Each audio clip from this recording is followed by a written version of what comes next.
A graça e a paz de Jesus. Vamos meditar em Marcos, capítulo 5. Primeira parte, versículo 1. E chegaram à outra margem do mar, à província dos Gadarenos. Versículo 2. E saindo ele do barco, lhe saiu logo ao seu encontro dos sepulcros um homem com espírito imundo. Versículo 3. O qual tinha a sua morada nos sepulcros, e nem ainda com cadeias o podia alguém prender. Versículo 4. Porque, tendo sido muitas vezes preso com grilhões e cadeias, as cadeias foram por ele feitas em pedaços, e os grilhões em migalhas, e ninguém o podia amansar. 5. E andava sempre, de dia e de noite, clamando pelos montes e pelos sepulcros e ferindo-se com pedras. 6. E quando viu Jesus ao longe, correu e adorou-o. 7. E clamando com grande voz disse: Que tenho eu contigo, Jesus, Filho do Deus Altíssimo? Conjuro-te por Deus que não me atormentes. Versículo 8. Porque lhe dizia: Sai deste homem, espírito imundo. Versículo 9. E perguntou-lhe: Qual é o teu nome? Ele respondeu dizendo: Legião é o meu nome, porque somos muitos. 10. E rogava-lhe muito que os não enviasse para fora daquela província. Versículo 11. E andava ali pastando no monte uma grande manada de porcos. 12. E todos aqueles demônios lhe rogaram, dizendo: Manda-nos para aqueles porcos, para que entremos neles. Versículo 13. E Jesus logo lhe permitiu. E saindo aqueles espíritos imundos, entraram nos porcos, e a manada se precipitou por um despenhadeiro no mar. Eram quase 2000, e afogou-se no mar. Versículo 14. E os que apacentavam os porcos fugiram, e o anunciaram na cidade e nos campos, e saíram muitos a ver o que era aquilo que tinha acontecido. Versículo 15. E foram ter com Jesus, e viram o endemoniado, o que tivera a legião, assentado, vestido e em perfeito juízo, e temeram. Versículo 16. E os que aquilo tinham visto, contaram-lhes o que acontecera ao endemoniado e acerca dos porcos. Versículo 17. Começaram a rogar-lhe que saísse do seu território. Versículo 18. E entrando ele no barco, rogava-lhe o que fora endemoniado que o deixasse estar com ele. Versículo 19. Jesus, porém, não lhe permitiu, mas disse-lhe: Vai para a tua casa, para os teus, e anuncia-lhes quão grandes coisas o Senhor te fez e como teve misericórdia de ti. 20. E ele foi e começou a anunciar em Decápolis quão grandes coisas Jesus lhe fizera, e todos se maravilhavam. 21. E passando Jesus outra vez num barco para o outro lado, ajuntou-se a ele uma grande multidão, e ele estava junto do mar. Vamos dar uma parada aqui e vamos fazer uma meditação do versículo 1 até o versículo 21. Primeira meditação. Existem pessoas que não acreditam que demônios existem.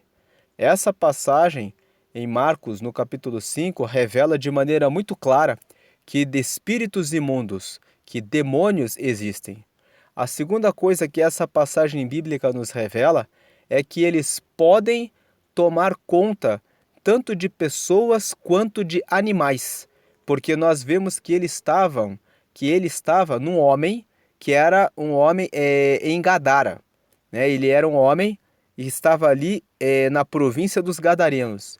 E segundo, logo que eles viram que Jesus expulsaria eles, né, daquele homem, pediram para Jesus que entrasse na manada de porcos. Por que Jesus permitiu que isso acontecesse? Para mostrar qual é o propósito do diabo. A terceira coisa, qual é o propósito do diabo?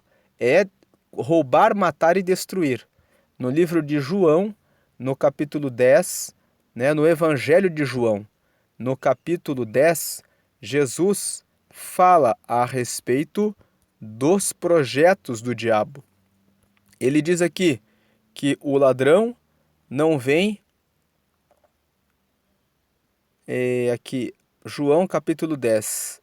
O ladrão, versículo 10. O ladrão não vem senão a roubar, e a matar e a destruir. Eu vim para que tenham vida e a tenham com abundância. Nesse registro de João, nós podemos ver que Jesus está falando a respeito do diabo. Quando ele fala o ladrão, né? O diabo, ele é um ladrão. Ele vem para roubar, ele vem para matar e ele vem para destruir. Por que nós dizemos que o diabo é o ladrão?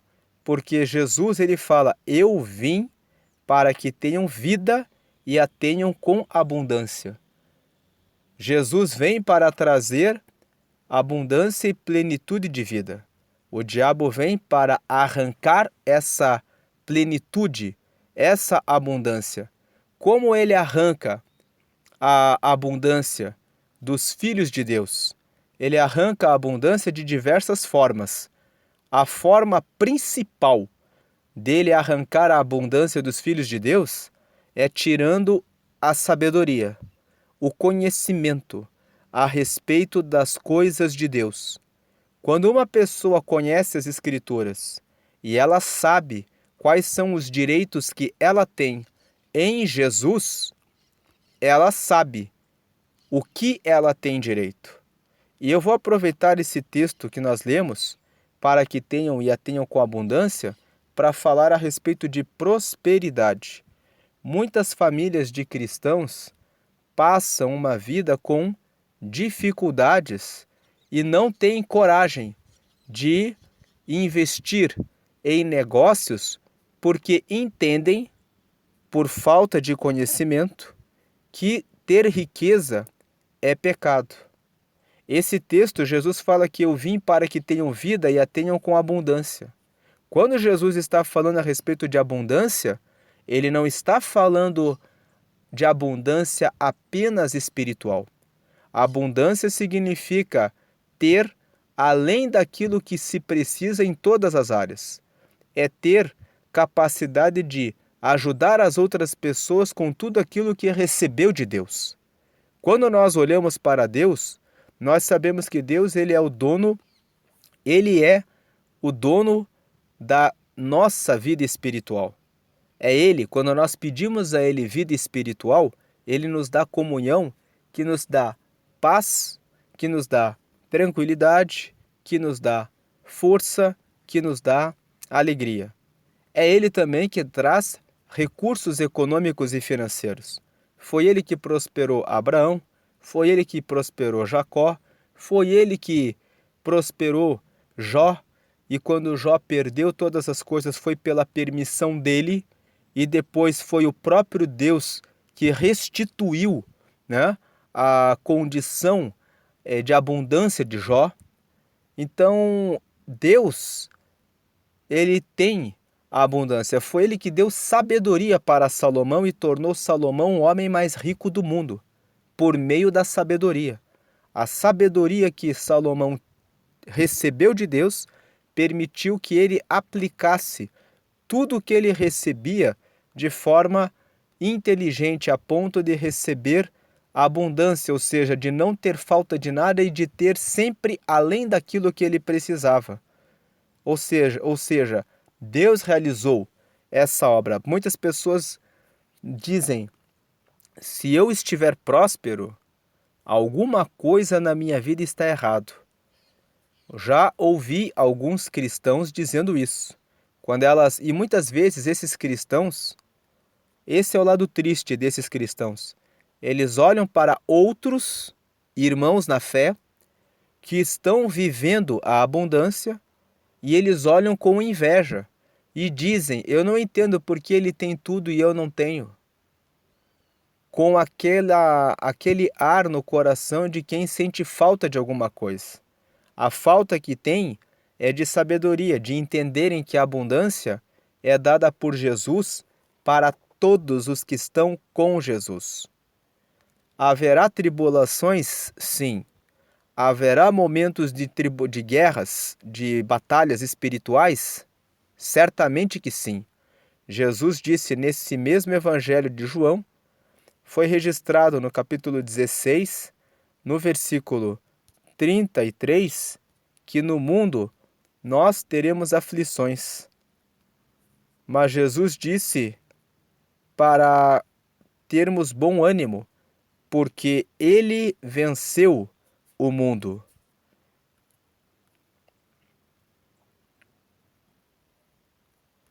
Aqui no versículo 33. Tenho-vos dito isso, para que em mim tenhais paz. No mundo tereis aflições, mas tende bom ânimo, eu venci o mundo. Então, se você tem o entendimento de que a abundância é só para as pessoas do mundo e que é pecado ter riqueza, entenda, Jesus disse: eu vim para que tenham vida e a tenham em abundância. E se você ainda tiver dúvida a respeito disso, do que foi falado a respeito de Abraão, a respeito de Jacó, a respeito de Jó, a respeito de Salomão, lembre que um homem chamado José, de Arimateia, ocupava o cargo de senador e era seguidor de Jesus. E foi ele que cedeu o sepulcro para que Jesus pudesse ser enterrado. Lembre-se que quando Jesus entrou em Jerusalém, montado em um jumentinho, a Bíblia fala que Jesus disse para os discípulos: vão em tal lugar e peguem o jumentinho e tragam ele para cá. Ou seja, aquele jumentinho, ele era de alguém que conhecia Jesus, a ponto de Jesus dizer para os seus discípulos: se perguntarem, basta vocês dizerem, o mestre precisa. Ou seja, as pessoas que ajudaram Jesus, fornecendo sepulcro, fornecendo jumentinho, que contribuíram para o ministério, eram pessoas que tinham a provisão. Se você tiver ainda dúvida, leia depois Deuteronômio capítulo 28 e veja lá quais são as bênçãos prometidas por Deus para aqueles que o seguem. Se você ainda tem dúvida, leia Ageu, capítulo 2, versículo 8. Está escrito que minha é a prata e meu é o ouro. Deus é o dono da prata e do ouro. Então, é possível que os cristãos tenham tribulações, provas e batalhas. Porém, ter uma vida sempre em lutas e batalhas, como alguns cristãos dizem que é preciso para ter a confirmação de que estão com Deus, é uma mentira que contaram a você e é uma má orientação de pregadores que não têm entendimento a respeito da palavra de Deus. Então essa é mais uma outra coisa que nós podemos tirar desse texto, é que é possível que a possessão demoníaca não seja de apenas um demônio, mas que vários espíritos de demônios, vários espíritos malignos se reúnam sobre a vida de uma pessoa e fiquem nela. Uma outra coisa que extraímos desse texto é: sempre que o demônio estiver em alguém ou estiver em volta, ele vai causar destruição. O texto que nós lemos mostra que esse homem, ele andava dormindo nos sepulcros, andava durante o dia e durante a noite, se ferindo com pedras. Veja o versículo 5. E andava sempre de dia e de noite, clamando pelos montes e pelos sepulcros e ferindo-se com pedras. Uma outra informação que tiramos desse texto é que os demônios reconhecem que Jesus é Senhor. Eles moravam com Jesus no céu, antes de terem sido lançados para fora do céu. Então eles conhecem Jesus. Eles conviveram com Jesus antes de serem lançados para fora. E nós vemos que quando eles viram Jesus, logo aqueles demônios, usando a boca daquele gadareno, daquele homem, ele chegou e disse: Que tenho eu contigo, Jesus, Filho do Deus Altíssimo? Conjuro-te por Deus que não me atormentes. Por que ele diz isso? O versículo 8 esclarece, porque lhe dizia, ou seja, Jesus, quando avistou aquele homem, começou a dizer: Sai deste homem, espírito imundo. E aqui no versículo 8 nós tiramos mais uma informação. É necessário ter o dom do discernimento de espíritos, é necessário ter o dom, o conhecimento a respeito da ação de Satanás na vida de uma pessoa, para que você possa dizer: sai deste homem, espírito imundo. Existem muitas pessoas que têm enfermidades de surdez, mudez, cegueira, de depressão, ansiedade, pessoas que se automutilam e que, na verdade, são espíritos imundos que acompanham essas pessoas. Podem ser espíritos que foram enviados por meio de um trabalho de feitiço, magia, bruxaria, macumbaria, invocação ao espírito de mortos, porque todas essas obras trabalham com espíritos imundos para causar o mal para outras pessoas. Pode ser que você seja vítima de uma dessas ações. E se você não tem o conhecimento, a comunhão com Deus, você acaba sendo atacado por esses espíritos imundos.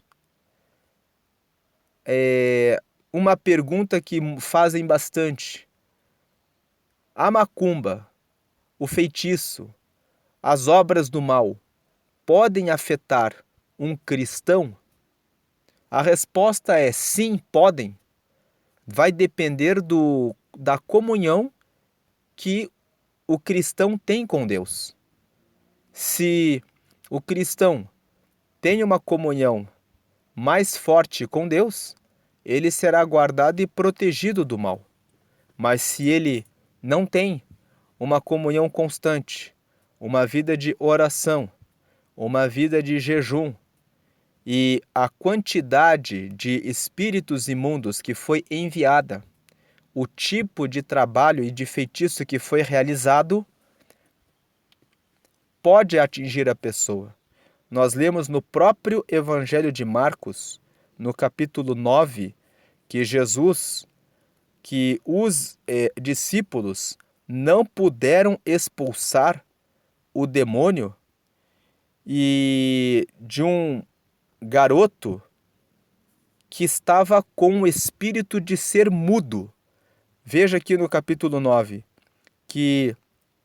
e um da multidão respondendo disse: Mestre, trouxe-te o meu filho, que tem um espírito mudo. Versículo 18. E este, onde quer que o apanha, o espírito mudo, ele está falando, despedaça-o, e ele espuma e range os dentes e vai se secando. E eu disse aos teus discípulos que o expulsassem e não puderam. Versículo 19.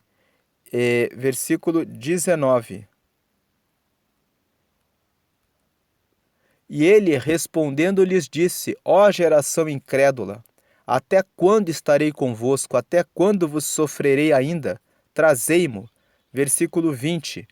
E trouxeram-lhe, e quando ele o viu, logo o espírito o agitou com violência, e caindo o endemoniado por terra, revolvia-se espumando. Versículo 21. E perguntou ao pai dele: quanto tempo há que lhe sucede isto? E ele disse-lhe: desde a infância. Versículo 22. E muitas vezes o tem lançado no fogo e na água, para o destruir. Mas se tu podes fazer alguma coisa, tem compaixão de nós e ajuda-nos. Versículo 23. E Jesus disse-lhe: se tu podes crer, tudo é possível ao que crê. Versículo 24. E logo o pai do menino, clamando com lágrimas, disse: eu creio, Senhor, ajuda a minha incredulidade.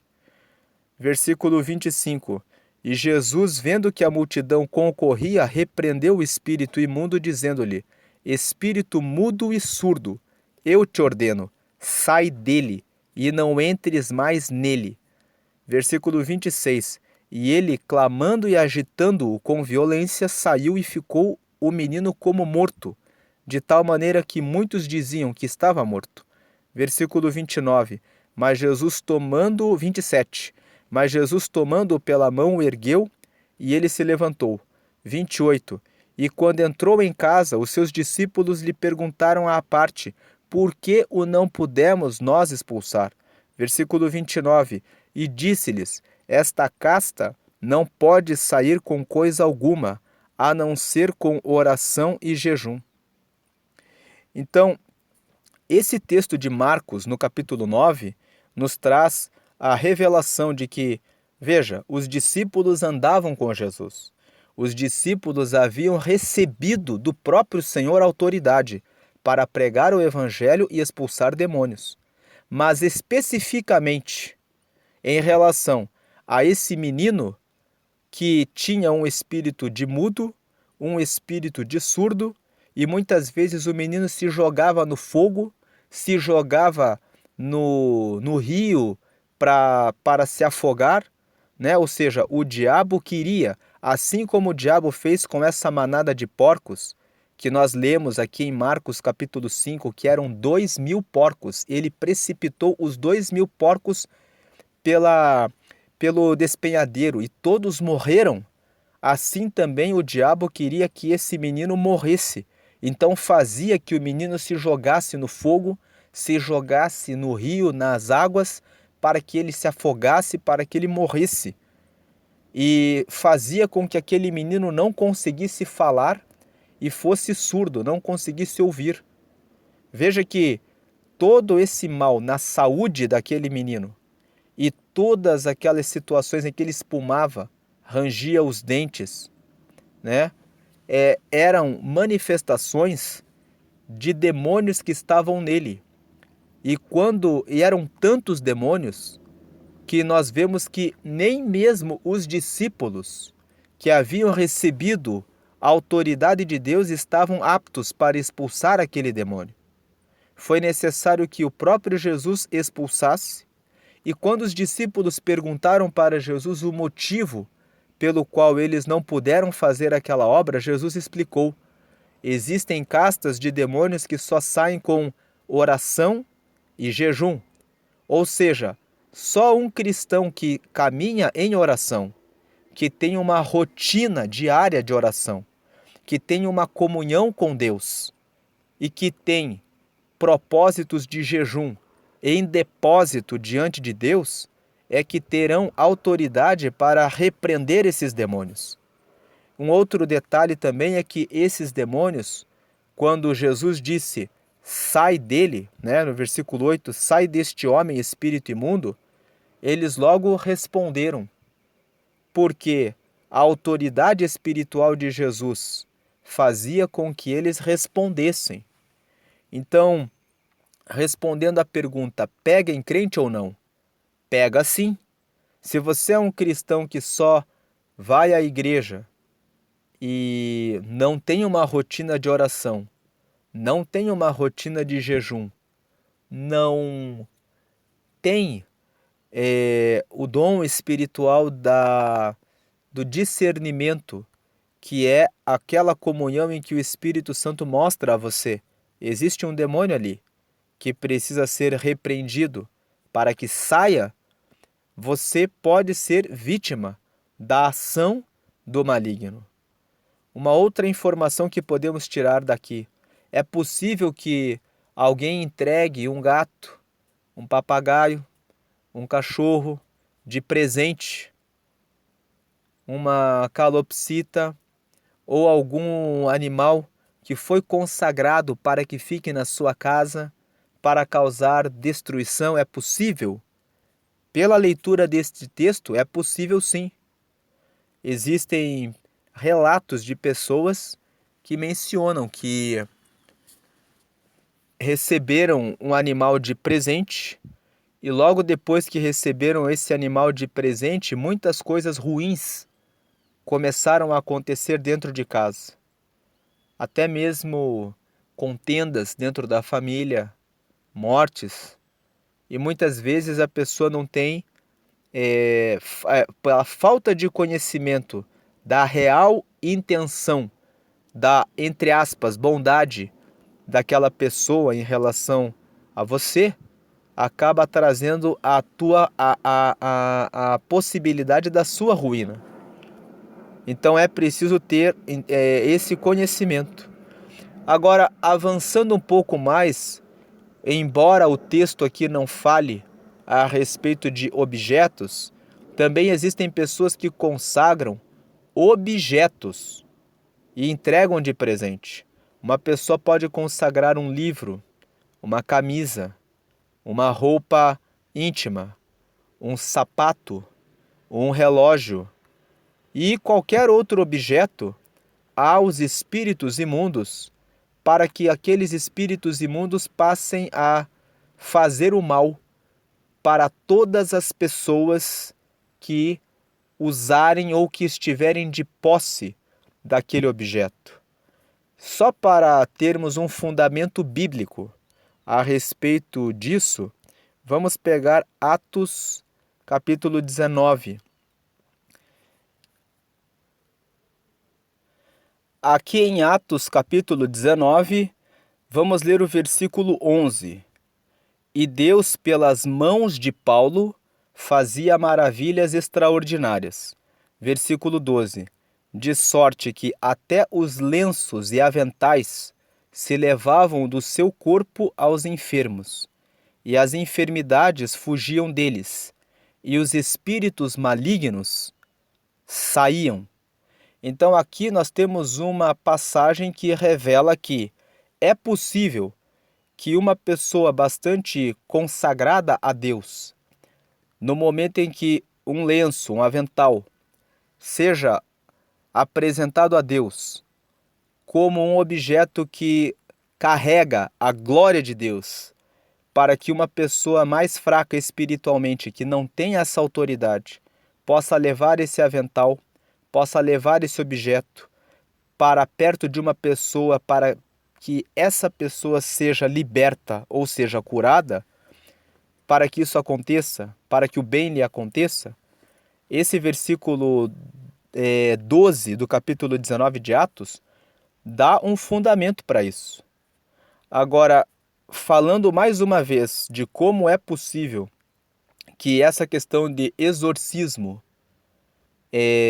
não é algo para ser para se envolver sem que você tenha autoridade espiritual, vamos aproveitar esse mesmo texto de Atos 19 e ler aqui os versículos seguintes.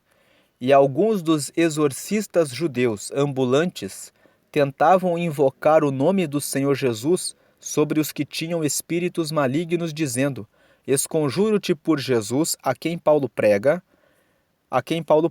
Versículo 14. Os que faziam isto eram 7 filhos de Seva, ou Seva, judeu, principal dos sacerdotes. Versículo 15. Respondendo, porém, o espírito maligno disse: Conheço a Jesus e bem sei quem é Paulo, mas vós, quem sois? Veja, o espírito maligno não reconhece a autoridade espiritual sobre aqueles que não a têm. Lá em Marcos, no capítulo 5, nós vemos que Jesus dizia: sai deste homem, espírito imundo. E aquele espírito falou na boca do homem: que temos contigo, filho, né, Jesus, né? O que nós temos contigo? Reconhecendo a autoridade de Jesus. Aqui, o diabo disse: eu conheço Jesus e eu bem sei quem é Paulo, mas vós, quem sois? Versículo 16. Então, e saltando neles o homem que tinha o espírito maligno, assenhoreando-se de dois, pôde mais do que eles, de tal maneira que nus e feridos fugiram daquela casa. Versículo 17. E foi notório isto a todos os que habitavam em Éfeso, tanto judeus como gregos, e caiu temor sobre todos eles, e o nome do Senhor Jesus era engrandecido. Então, o que nós vemos aqui? Nós vemos que é preciso ter autoridade espiritual para poder realizar essa obra de expulsão de demônios.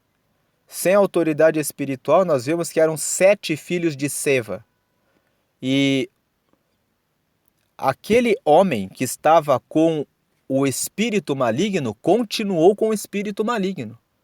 Espancou 2 deles. Os outros 5 saíram correndo, porque não tinham autoridade espiritual para poder fazer esse trabalho. Voltando para Marcos, capítulo 4, capítulo 5, né? Nós vemos aqui que quando esse espírito maligno viu Jesus de longe, ele fez o quê? Adorou-o. E clamando com grande voz disse: que tenho eu contigo, Jesus, filho do Deus Altíssimo? Veja que o diabo veio e falou: você é o filho do Deus Altíssimo. Ele reconhece aqueles que têm autoridade, ele reconhecia Jesus. E nós, na passagem que lemos em Atos 19, nós vimos que o espírito imundo disse: conheço a Jesus e bem sei quem é Paulo. Então os demônios, né, eles sabem quem é você no reino de Deus. Se você é um cristão que tem uma comunhão fraca, média, forte, qual a autoridade que você tem? Qual a quantidade de oração, de relacionamento que você tem com Deus? Tudo isso é conhecido do diabo.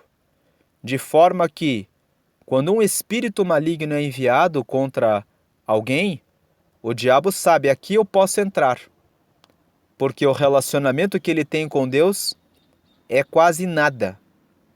Então ele vem e causa a destruição. Então, creio que essas são as considerações aqui que nós vamos deixar dessa primeira parte.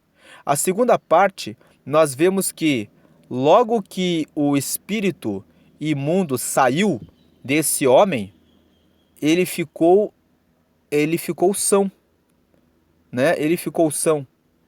Então veja aqui, versículo 18. E entrando ele no barco, rogava-lhe o que fora endemoniado que o deixasse estar com ele. Jesus, porém, não lhe permitiu, mas disse: vai para a tua casa, para os teus, e anuncia-lhes quão grandes coisas o Senhor te fez, e como teve misericórdia de ti. Tem muitas pessoas que querem estar em um lugar onde Jesus não mandou elas estarem. Veja que logo que o endemoniado recebeu a cura, ele pensou: agora eu quero caminhar ao lado de Jesus e fazer uma obra missionária, indo com os discípulos para todos os lugares onde Jesus estiver. E aí Jesus vem e diz: lembra da tua família. Todos esses anos que você ficou longe da sua casa, longe dos teus, agora eles precisam de você. Né? O que nós podemos tirar daqui? As nossas famílias precisam de nós.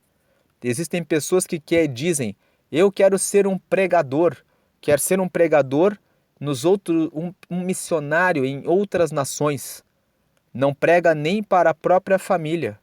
muitas vezes dá mau testemunho a respeito do nome de Jesus dentro da própria casa e quer pregar o nome de Jesus em outros lugares, o primeiro lugar em que você precisa pregar o reino de Deus e manifestar as grandes coisas que Ele realiza na sua vida, o primeiro lugar, na verdade, é que nós recebamos grandes coisas na nossa própria vida. Precisamos ter testemunho da abundância de Deus na nossa vida. E aqui eu vou retomar aquela questão de João, no capítulo 10, no versículo 10, quando Jesus disse: eu vim para que tenham vida e a tenham em abundância, na parte B do versículo, que veja, Jesus falou: anuncia-lhes quão grandes coisas o Senhor te fez.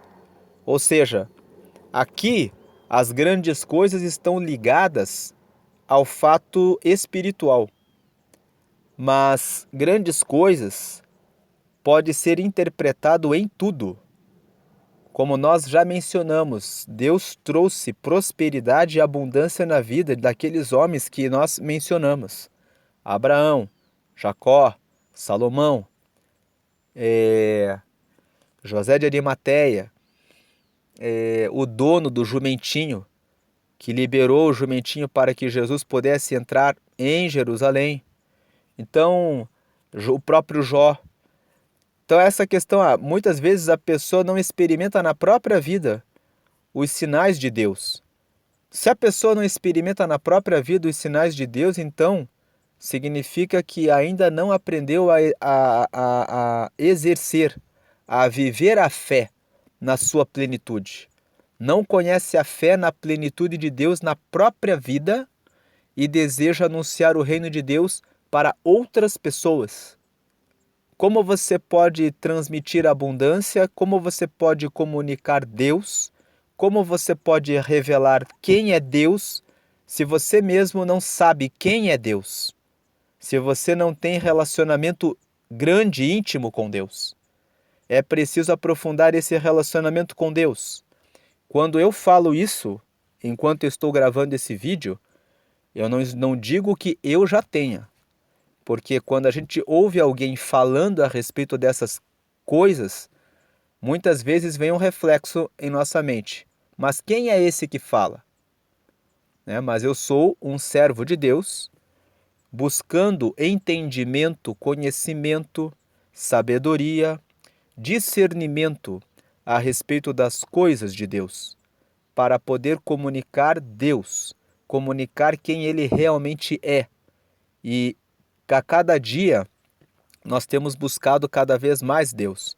Paulo falava da mesma forma. Lá em Filipenses, no capítulo 3, ele, quando estava falando a respeito das coisas de Deus para eles, disse aqui, Filipenses 3, aqui no versículo 8. E, na verdade,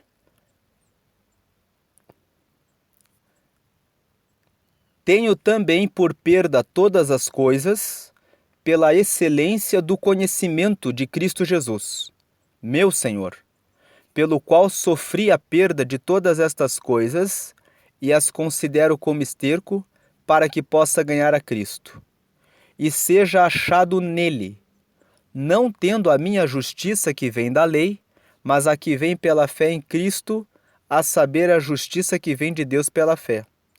Versículo 10, para conhecê-lo e a virtude da sua ressurreição e a comunicação de suas aflições, sendo feito conforme a sua morte. 11, para ver se de alguma maneira eu possa chegar à ressurreição dos mortos. Versículo 12, não que já a tenha alcançado, ou que seja perfeito, mas prossigo para alcançar aquilo para o que fui também preso por Cristo Jesus. Versículo 13, irmãos, quanto a mim, não julgo que o haja alcançado, mas uma coisa faço, e é que, esquecendo-me das coisas que atrás ficam, e avançando para as que estão diante de mim, versículo 14, prossigo para o alvo, pelo prêmio da soberana vocação de Deus em Cristo Jesus. Versículo 15, pelo que todos quantos já somos perfeitos, sintamos isto mesmo, e se sentis alguma coisa doutra maneira, também Deus vô-lo revelará. Então, nesse texto, nós vemos que Paulo fala que a respeito da comunhão que ele tinha com Deus, do relacionamento que ele tinha com Deus, de como antes ele era fariseu e tinha um entendimento a respeito das coisas de Deus.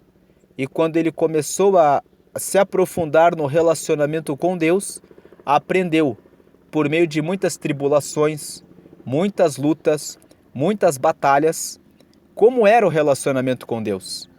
Especificamente, Paulo fala a respeito das batalhas, porque ele estava no campo missionário, enfrentando situações difíceis e anunciando o reino de Deus.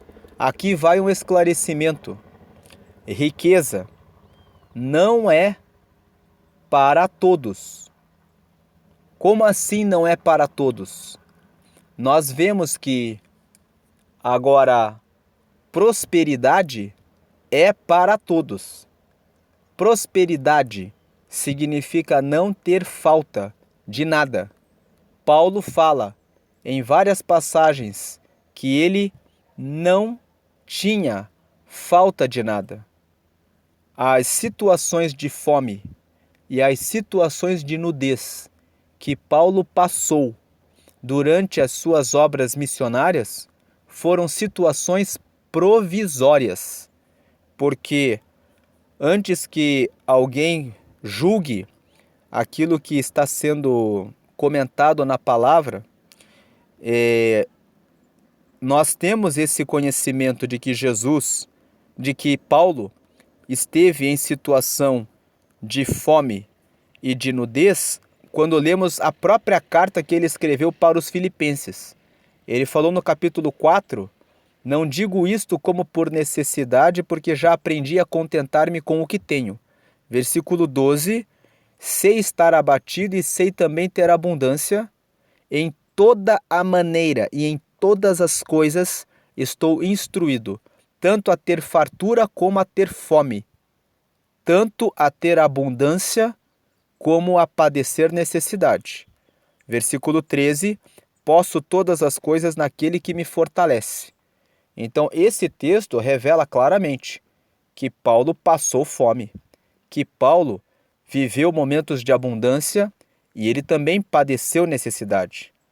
Mas o que é importante extrair desse texto é, ao contrário do que alguns pregam, Jesus quer que você viva sempre em tribulação. Quando você não tem uma tribulação, significa que algo está errado com você. É esse tipo de pregação que deve ser combatida, porque é um tipo de pregação que não corresponde à verdade. É possível que o cristão passe por momentos de fome, por momentos de necessidade? É possível, sim.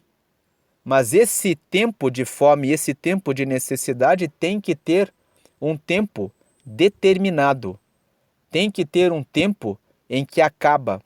E tem que ter um tempo em que existe também a abundância e que também existe a fartura.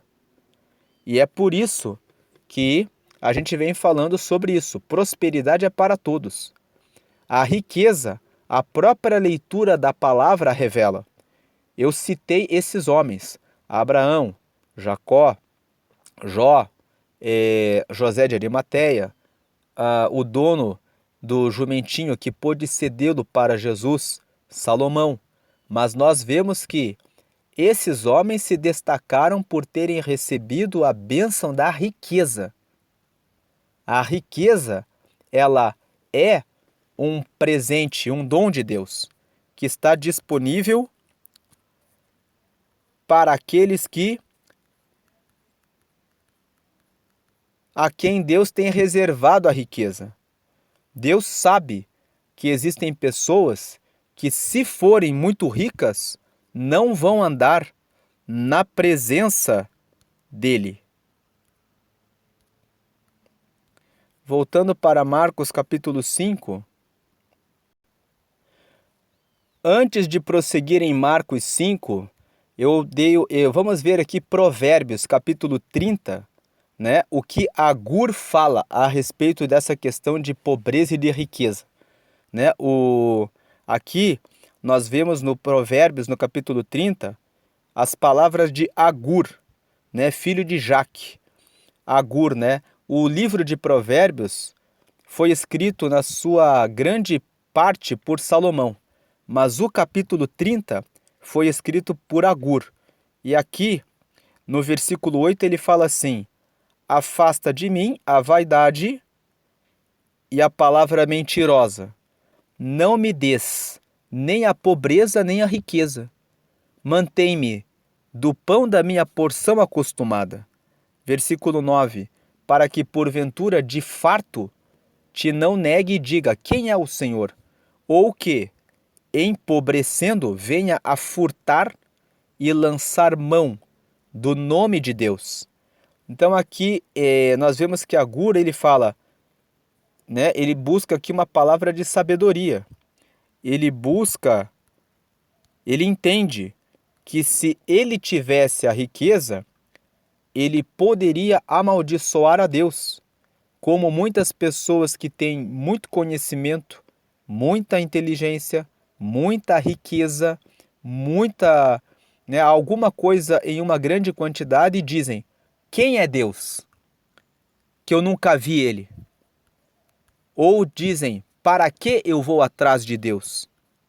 Então, Agur, ele vem e fala isso, sobre não ter riqueza nem pobreza.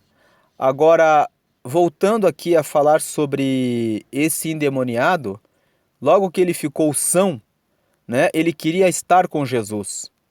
Não queira estar aonde Deus não chamou você para estar. O primeiro lugar em que você deve estar é no meio da sua casa, é no meio da sua família, é no meio das pessoas que precisam de você. Jesus disse para ele no versículo 19, Jesus não deixou. Jesus disse para ele: vai para a tua casa, para os teus, e anuncia-lhes quão grandes coisas o Senhor te fez e como teve misericórdia de ti. Agora o versículo 20. E ele foi e começou a anunciar em Decápolis quão grandes coisas Jesus lhe fizera, e todos se maravilhavam. Nós vemos aqui, veja, Decápolis era uma outra cidade. Aqui, todo o texto que nós lemos, desde Marcos capítulo 1 até hoje, no capítulo 5, nós vimos Jesus pregando, né, em Cafarnaum, pregando, né, todo o tempo aqui ele está no entorno do mar da Galileia. Agora Jesus, tendo salvado esse endemoniado, aqui ele está em Gadara, né, na cidade de Gadara. Jesus ele voltou para Decápolis, uma outra cidade. E Jesus, né, ou seja, ele tornou-se um missionário primeiro para a própria família dele e depois para a região onde ele seria muito mais útil para o reino de Deus, pregando ali, do que se ele estivesse com Jesus. Uma outra aplicação que nós podemos tirar desse texto é: tem pessoas que fazem distinção entre obras e obras. Dizem assim: Jesus é o principal. Imaginemos aqui que quem estava ao lado de Jesus era como se estivesse ao lado do pastor dirigente, do pastor presidente, do pastor maioral daquela obra. Tem pessoas que falam: eu só estou fazendo a obra se eu estiver ali na frente, se eu estiver com o microfone, se eu estiver em destaque. E muitas vezes Deus quer que você anuncie o reino para as pessoas que estão à sua volta. Não queira estar aonde Deus não quer que você esteja. Esteja exatamente onde o Senhor quer que você esteja, fazendo aquilo que Ele quer que você faça, para que você esteja frutificando no reino de Deus. Aí versículo 21. E passando Jesus a uma outra aplicação, tem pessoas que julgam que são melhores ou maiores porque estão ao lado de Jesus, né? Nós lemos ali que em Mateus, no capítulo 20, que Salomé, a mãe de Tiago e de João, chegou a pedir para Jesus que os seus filhos sentassem um à direita e outro à esquerda, quando no reino dos céus.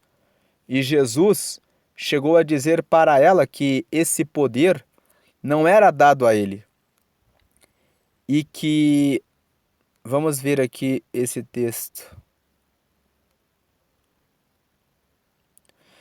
Aqui no versículo, Mateus capítulo 20, no versículo 20.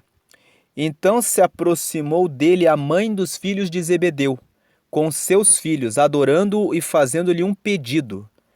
E ele diz-lhe: que queres? Ela respondeu: dize que estes meus 2 filhos se assentem um à tua direita e outro à tua esquerda no teu reino. Versículo 22. Jesus, porém, respondendo, disse: não sabeis o que pedis. Podeis vós beber o cálice que eu hei de beber e ser batizados com o batismo com que eu sou batizado? Dizem-lhe eles: podemos. Né? Versículo 23. E diz-lhes ele: na verdade, bebereis o meu cálice, mas o assentar-se à minha direita ou à minha esquerda não me pertence dá-lo, mas é para aqueles para quem meu Pai o tem preparado. Versículo 24. E quando os 10 ouviram isso, indignaram-se contra os dois irmãos. Então nós vemos aqui que a Salomé, que era a mãe de Tiago e de João, chegou a pedir isso para Jesus, né? Dizendo que ela gostaria que os seus filhos se sentassem ao lado de Jesus no reino dele. Então muitas pessoas pensam que a posição no altar é para a sua própria glória. Não é. A posição que Deus dá a você para que você esteja na liderança é exclusivamente para a glória de Jesus. Só Ele é digno de honra, louvor e glória. E se você está aí, é só uma permissão de Deus, um presente que Deus deu a você, que você deve honrar, reconhecendo que se está aí, é muito mais para servir a mais pessoas e ser um mordomo que serve as pessoas, do que ser alguém que pensa que ocupa alguma posição de destaque, sendo superior a alguém. Próprio Paulo disse isso. Só vou terminar aqui falando sobre Filipenses capítulo 2. Paulo fala sobre isso. Ele diz assim: nada façais, versículo 3, por contenda ou por vanglória, mas por humildade. Cada um considere os outros superiores a si mesmo. Versículo 4, não atente cada um para o que é propriamente seu, mas cada qual também para o que é dos outros. Tem pessoas que interpretam esse versículo dizendo assim: Jesus quer que você faça só o que é para os outros. Veja que Paulo não disse isso. Ele disse, no versículo 4, não atente cada um para o que é propriamente seu, mas cada qual também para o que é dos outros. Ou seja, preocupe-se com aquilo que é seu, mas não apenas com o que é propriamente seu. Preocupe-se também com o que é dos outros. E lá em Gálatas... Não, eu vou deixar esse texto de Gálatas, vamos voltar para Marcos, no capítulo 5. Isso no capítulo 5, Gálatas capítulo 6, versículo 2, Paulo fala assim: levai as cargas uns dos outros e assim cumprireis a lei de Deus. Então ele completa Filipenses capítulo 4, versículo 4, no sentido de que é necessário preocupar-se não apenas consigo mesmo, mas também com relação às outras pessoas, aos nossos irmãos. É nesse sentido. Agora aqui, Marcos 5, prosseguindo em Marcos capítulo 5, a partir do versículo 21, né? A partir do versículo 21 agora. E passando Jesus outra vez num barco para o outro lado, ajuntou-se a ele uma grande multidão e ele estava junto do mar. Então aqui eu vou fazer a mesma consideração que eu fiz quando eu comentei o versículo 1 do capítulo 4 do Evangelho de Marcos. Eu falei que Jesus era constante, ele tinha constância, dia após dia. Ele acordava, ia para o barco, ia para o mar da Galileia para caminhar por aquelas bandas, anunciando o reino de Jesus, anunciando o reino de Deus, juntamente com seus discípulos. Então, esse versículo 21, mais uma vez nós vemos, e passando Jesus outra vez num barco para o outro lado, ajuntou-se a ele uma grande multidão e ele estava junto do mar. Jesus estava sempre sendo constante. Ele sabia que o propósito dele na terra era pregar o reino de Deus. E durante todo o tempo em que ele esteve na terra, ele caminhava, pegando o barco, fazendo caminhada, andando com os discípulos, indo na casa das pessoas, indo no meio dos montes para fazer as suas orações, indo onde quer nas casas em que as pessoas o chamavam, onde houvesse obra a ser feita, ele estava ali para cumprir. Agora o versículo 22. Seja constante naquilo que Deus colocou na sua vida e seja constante nos propósitos que você tem. Jesus completou a obra que ele recebeu porque ele foi constante. Dia após dia, todo o dia, hora após hora, minuto a minuto, o tempo todo, Jesus estava concentrado e focado em cumprir o propósito para o qual ele havia sido chamado. Se você cumprir o seu propósito minuto a minuto, realizando os estudos que você precisa realizar, realizando o trabalho que você tem que realizar, se preocupando com as coisas que precisam ser feitas para que você possa obter os resultados, para que você possa ter as bênçãos do Senhor sobre a sua vida, elas estarão sobre você.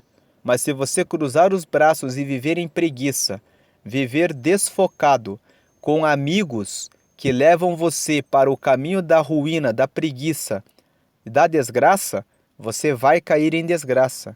Escolha bem os seus amigos.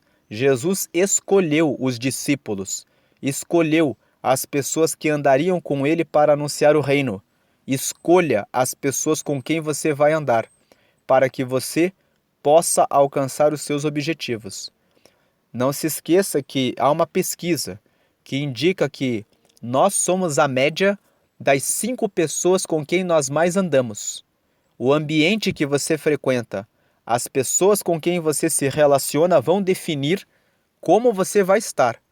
Procure pessoas que tenham resultados que estejam em níveis maiores do que os que você está atualmente, para que você possa aprender novas coisas, para que você possa crescer nos teus propósitos, nos teus caminhos, em Deus.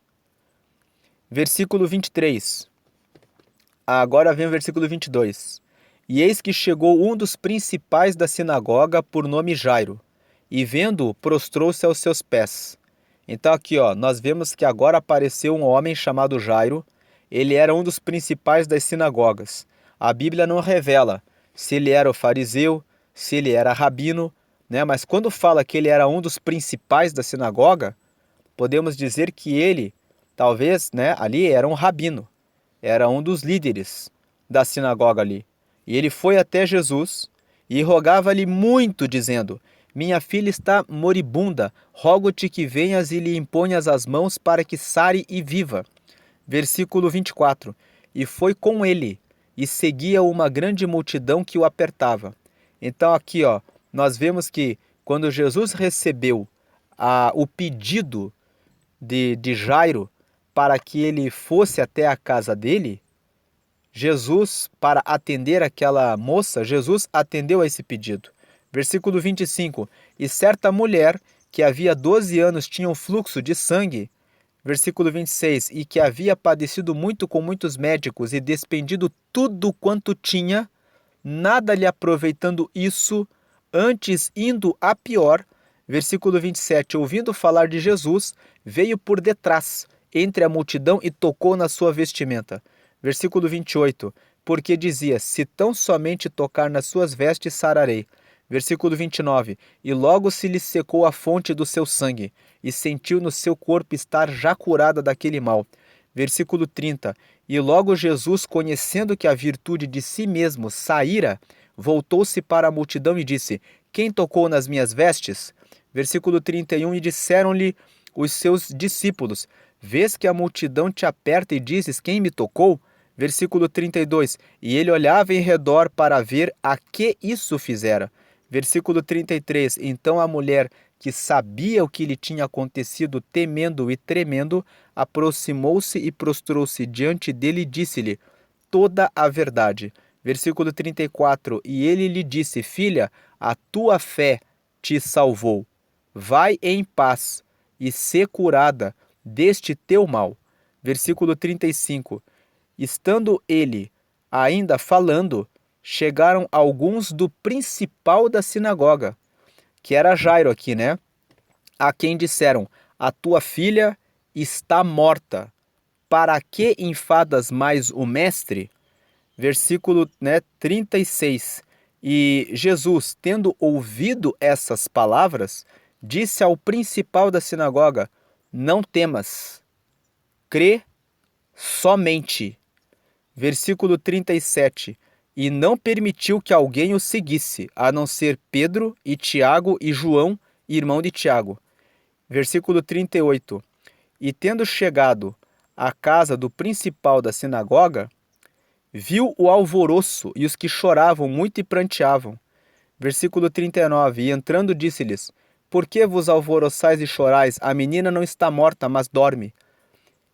Versículo 40. E riam-se dele, porém ele, tendo-os feito sair, tomou consigo o pai e a mãe da menina e os que com ele estavam, e entrou onde a menina estava deitada. Versículo 41. E tomando a mão da menina, disse-lhe, Talita cumi, Talitá cumi, que traduzido é, menina, a ti te digo, levanta-te. Versículo 42. E logo a menina se levantou e andava, pois já tinha 12 anos, e assombraram-se com grande espanto. Versículo 43. E mandou-lhes expressamente que ninguém o soubesse, e disse que lhe dessem de comer. Aqui nós vemos que ocorreram 2 milagres. O primeiro milagre foi a ressurreição dessa menina, que era a filha de Jairo, que era o rabino. Porque a Bíblia fala, Jesus disse ao principal da sinagoga. Nós vemos que a história aqui mostra que Jairo foi ao meio da multidão acreditando que Jesus, que já havia operado vários milagres, poderia ressuscitar a sua filha. Quando Jairo procurou Jesus, a filha dele ainda não estava morta. Nós vemos que quando ele vai até Jesus, ele fala, a minha filha está moribunda.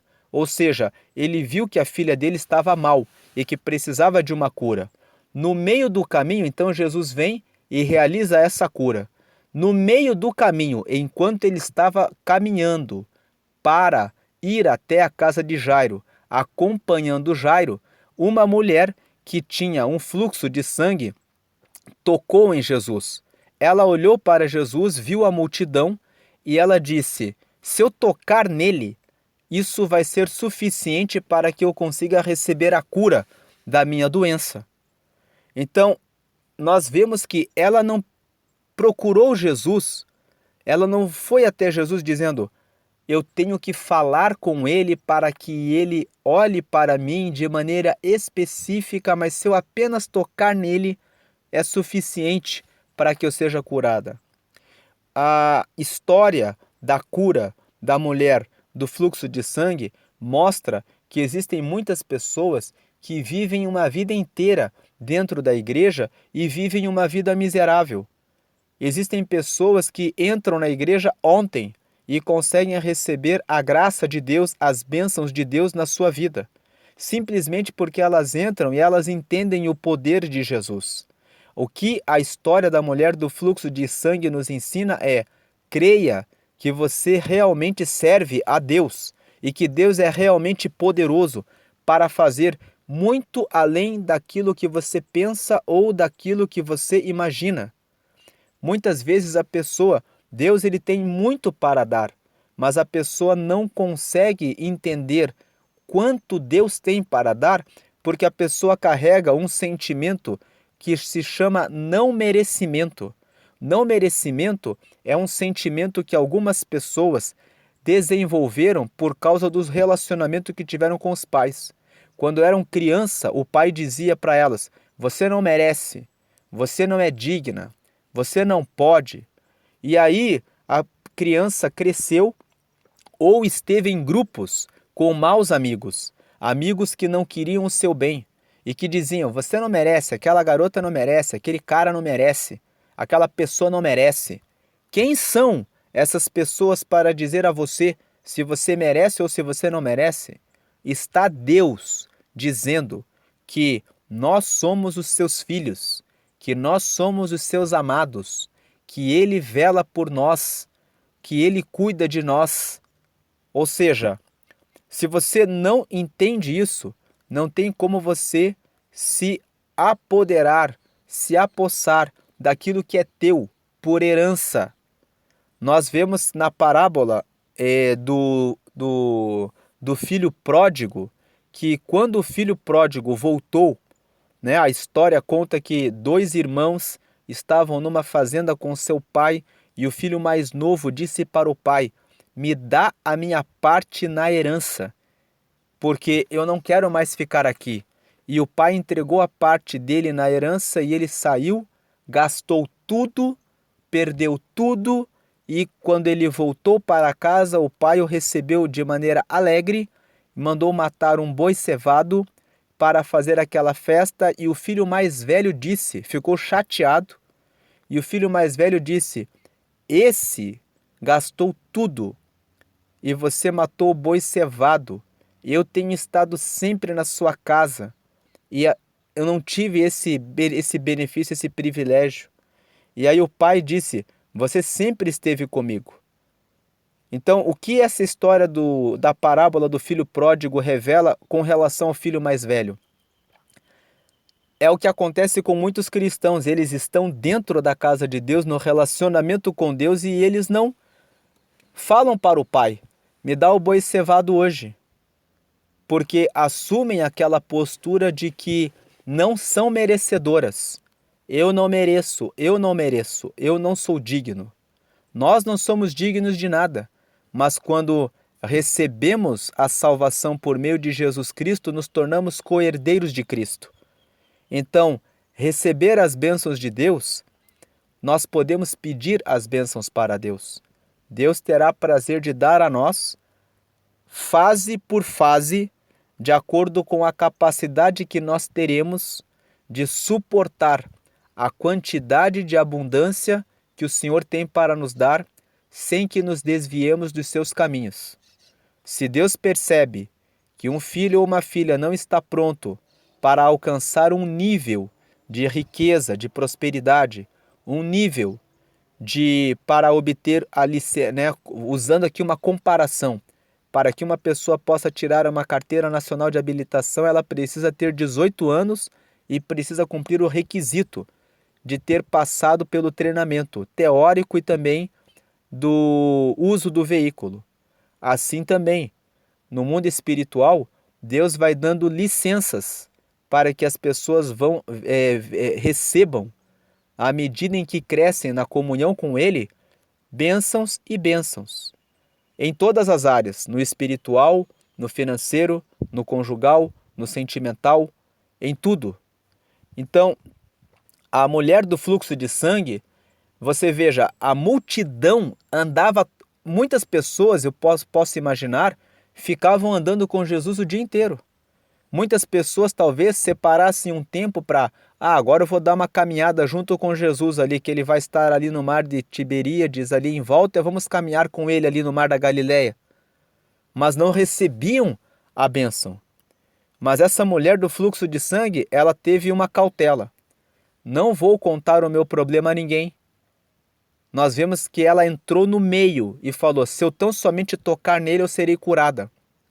E ela tocou em Jesus e ela alcançou a graça porque ela sabia quem era Jesus. Saiba quem é Jesus, ele é o Filho de Deus. Ele tem o poder sobre todas as coisas. Não há nada que para ele seja impossível. Então ele veio, né? Ela veio e tocou e recebeu a cura. Então, Jesus, por que Jesus se fez de bobo ali? Porque Jesus, ele é Deus. Ele estava 100% Deus. É claro que ele sabia que a virtude havia saído dele e que aquela mulher havia recebido aquela vitória, aquela cura. Jesus fez aquilo para que ela se colocasse no meio da multidão, para que o nome dele, o testemunho fosse dado, para que as pessoas que estavam ali em volta vissem que a glória de Deus havia se manifestado e para mostrar, deixar aqui um registro de que a tua fé te salvou. Vai em paz e ser curada desse teu mal. Então nós vemos que se nós não tivermos fé,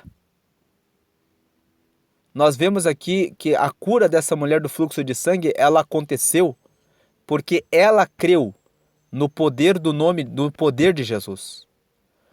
Não foi necessário que Jesus viesse para ela e dissesse: olha, mulher, receba a cura. Ela determinou, ela disse: se eu tocar nele, eu serei curada. Então, muitas vezes é necessário que você tome essa postura de determinação, que você diga: Deus está na minha vida. Tem pessoas que vivem o tempo todo se amaldiçoando. Elas dizem: eu não vou conseguir, eu não tenho como obter esse resultado, é impossível para mim. Enquanto você ficar falando isso, você está lançando palavras que amaldiçoam você mesmo ou você mesma. É hora de você mudar aquilo que você fala. É hora de você dizer: em nome do Senhor, eu conseguirei. Em nome do Senhor, eu prosperarei. Em nome do Senhor, o meu casamento é abençoado. Em nome do Senhor, o meu trabalho é abençoado. Em nome do Senhor, eu abrirei o meu negócio. Em nome do Senhor, eu alcançarei mais almas. Em nome do Senhor, eu serei mais abundante, realizarei, concluirei, completarei os projetos.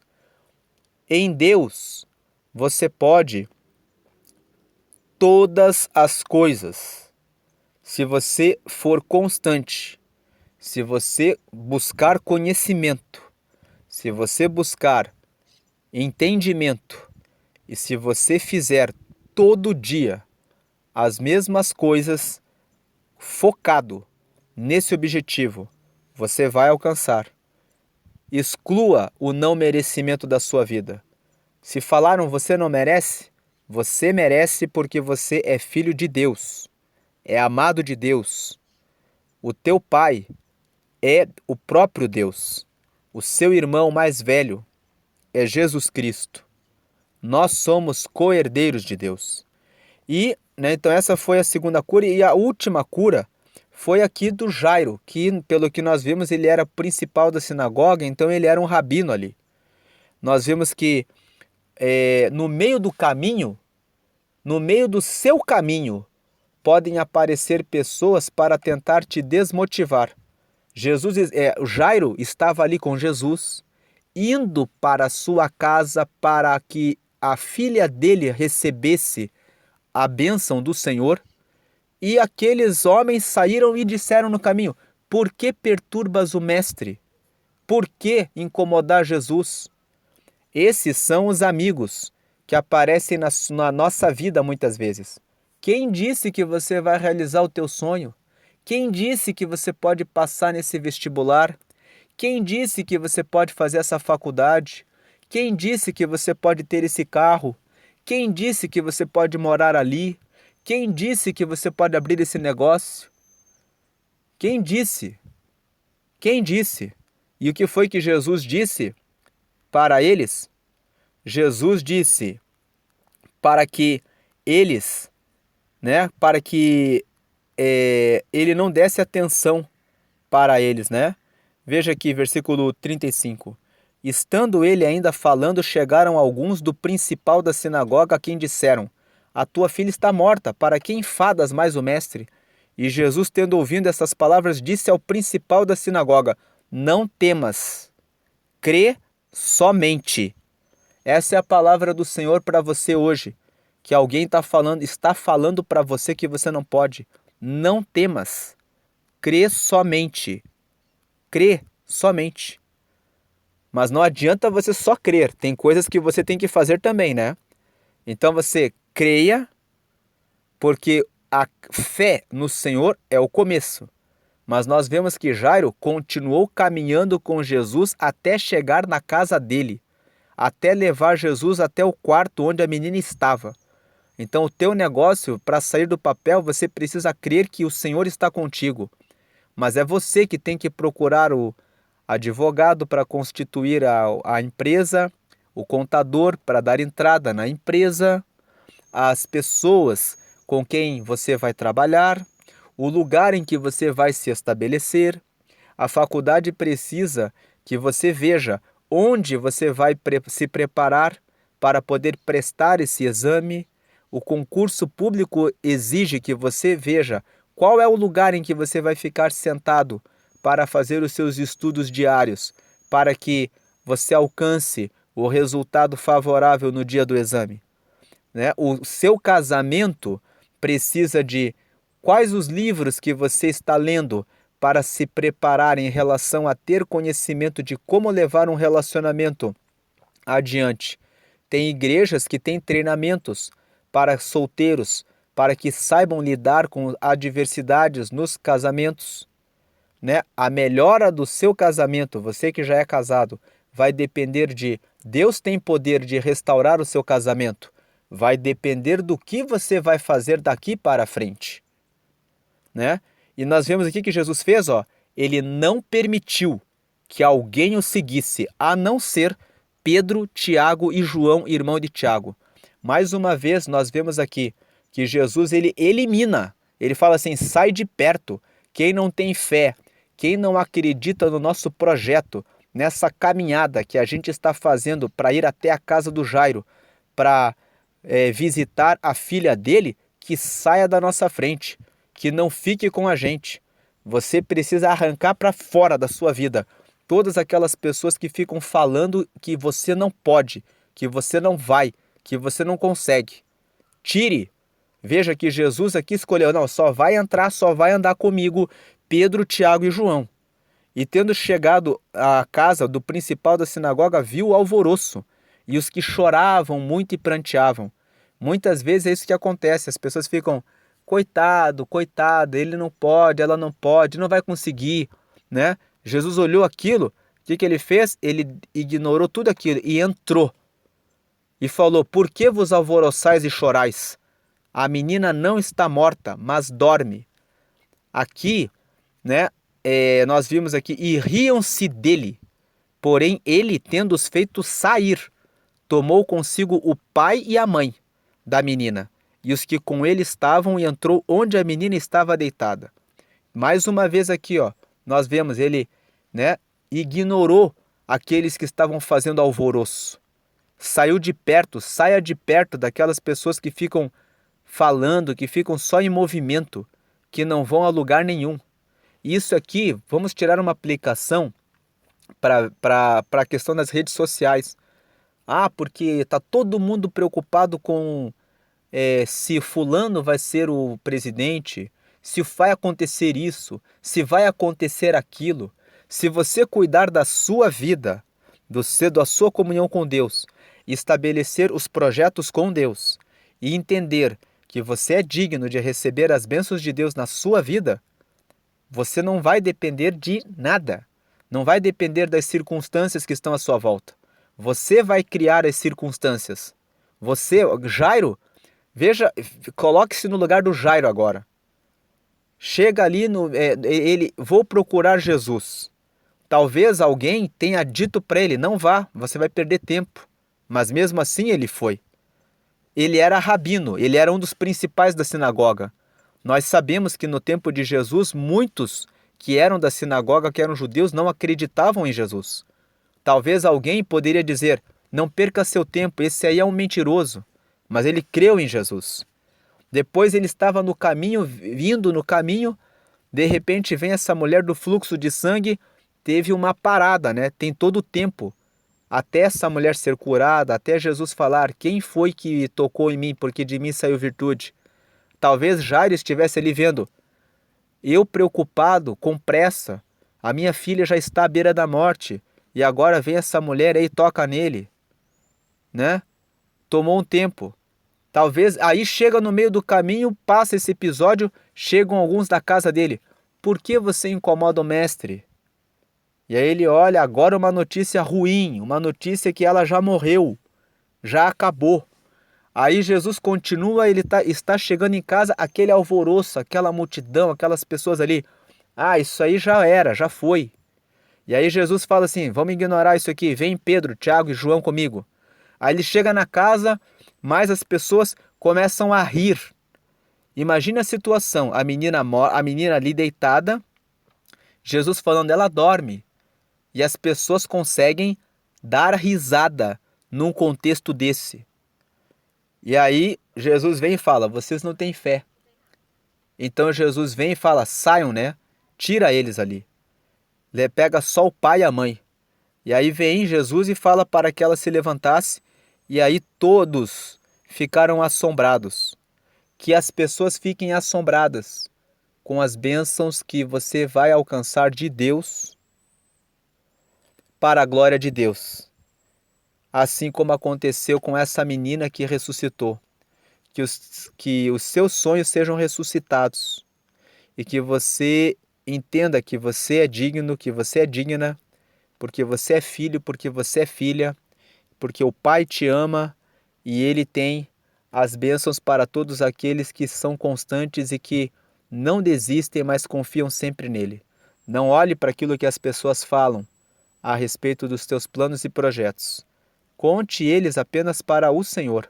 Conte apenas para aqueles que estão juntos com você no propósito e que depositam confiança em Deus. O seu plano, o seu projeto, a sua vida não é para qualquer pessoa. É para Deus e para aqueles que realmente andam com Deus e caminham com Deus. Mas eu não tenho ninguém que confie em mim. Então confie só em Deus. Tem 3 pessoas que vão andar com você: o Pai, o Filho e o Espírito Santo. Confie nele. Ele vai estar com você. Se você ainda precisar de alguém, peça a ele: Senhor, coloca pessoas que possam andar comigo. Ele certamente te ouvirá e preparará pessoas que estão alinhadas com o projeto dele, que vão poder ajudar você a alcançar o objetivo que você tem alcançado, o objetivo que você tem buscado.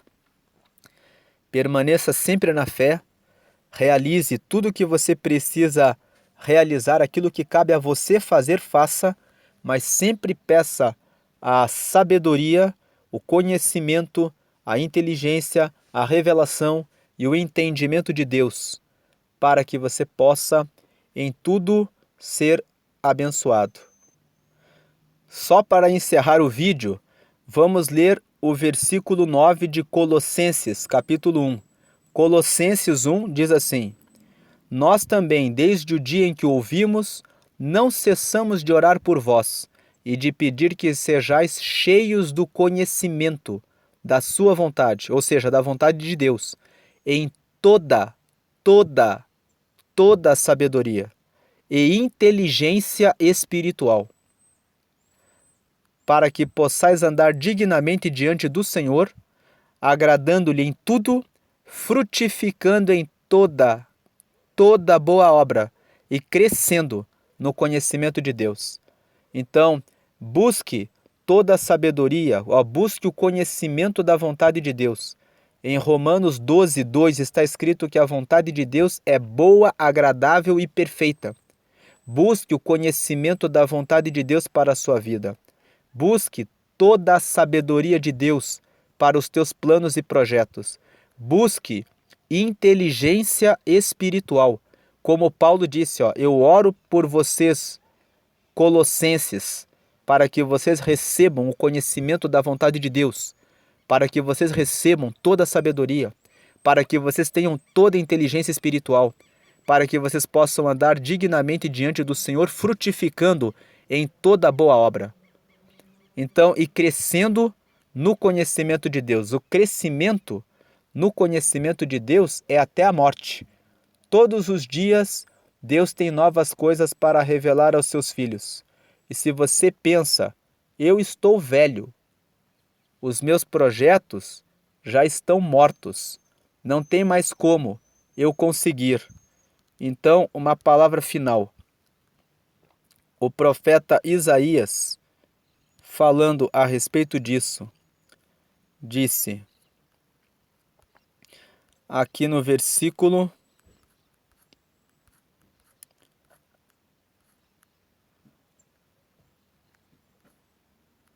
não sabes, versículo 28, não sabes, não ouviste que o eterno Deus, o Senhor, o Criador dos confins da terra, nem se cansa nem se fatiga? Não há esquadrinhação no seu entendimento. Versículo 29, dá vigor ao cansado e multiplica as forças ao que não tem nenhum vigor. Versículo 30, os jovens se cansarão e se fatigarão, e os jovens certamente cairão. Versículo 31, mas os que esperam no Senhor renovarão as suas forças e subirão com asas como águias. Correrão e não se cansarão, caminharão e não se fatigarão. Se você está cansado, creia que Deus está renovando a sua vida hoje. É Ele que traz renovo. Peça a Ele que renove o seu coração, que renove a sua força, que renove os seus pensamentos. Traga os seus pensamentos para a palavra de Deus. Não importa o que dizem de você, importa o que Deus diz de você. E Ele diz que nele você tudo pode. Nele você tem força, nele você pode tudo. Para a glória de Jesus. Deus abençoe a todos, fiquem na paz de Jesus Cristo. Amém.